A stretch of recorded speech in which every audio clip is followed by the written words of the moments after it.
Good morning সকলকে। আমি চলে এসেছি আমার নতুন একটা ব্লগ নিয়ে। তোমরা সবাই কেমন আছো সেটা কিন্তু অবশ্যই জানিও। আর প্লিজ আমার সাথে থেকেও আমাকে একটু সাবস্ক্রাইব করে দিও ইউটিউবে এবং ফেসবুকে ফলো করে দিও। আজকে আমি আমার ব্লগটাই সাধারণত দেখাবো আমি সারাদিনে কাদের কাদের পড়াই এবং কখন কখন পড়াই সেগুলো। এখন বাজে 6:45 মতো, আমি উঠে পড়েছি আরও আগেই। তো এখন আমি পড়াতে যাব, চলো যাওয়া যাক। সেখানে কিছু ভিডিও তোমাদের শেয়ার করব এবং পরেও যে পড়ানোগুলো পড়াবো তারও কিছু ভিডিও শেয়ার করবো। আজকের ভিডিওটা মেনলি হতে চলেছে আমি কাদের কাদের পড়াই, কোন কোন ক্লাস, সেগুলো তোমাদের অবশ্যই জানাবো। তো তোমরা প্লিজ সাথে থেকো, সঙ্গে থেকো। গুড বাই এখনকার মতো। তারপরে আমি কাদের কাদের পড়াচ্ছি সেই ভিডিও তো অবশ্যই দেখাবো। এই দেখো বন্ধুরা, আমি পড়াতে চলে এসেছি। এই যে এ হলো সম্রাট ক্লাস পিপিতে, তারপরে আবি ক্লাস 2, তারপরে Riju class 5 and Ishita class 3।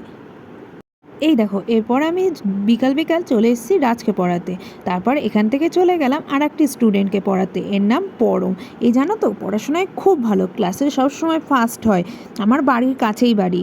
এই যে বন্ধুরা, আমি চলে এসেছি পড়িয়ে টড়িয়ে। এখন আমার আরেকটা সেলাইয়ের কাজ রয়েছে, যেটা মহাজনের বাড়ি থেকে আমাকে দিয়ে গেছে। এখন এই সেলাইয়ের কাজটা আমি করব। আর কি কাজ করছি সেলাই সেটাও তোমাদের দেখাবো।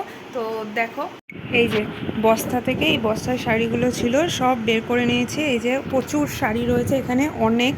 এই শাড়িগুলোর আমাকে ধারগুলো সেলাই করতে হবে। ধারগুলো সেলাই করলে আর একজন কদম বাঁধবে, তারপরে তোমাদের জন্য শাড়িটা রেডি হয়ে বাজারে চলে যাবে। তো এই যে দেখো, আজকে আমার সেলাই মেশিনটাও তোমাদেরকে দেখিয়ে দিলাম। তোমাদের এই সেলাই মেশিন নিয়ে একটা গল্প রয়েছে, সেটা তোমাদেরকে অবশ্যই আমি অন্য একটা ভিডিওতে শেয়ার করব। তো যাই হোক, এখন আমার সেলাই করা শুরু করি, নাহলে দেরি হয়ে যাবে অনেকটাই। এই যে এই সেলাইটা যে করছি, এই সেলাইটা হয়ে যাওয়ার পর এখানে বসে যাবে কদম।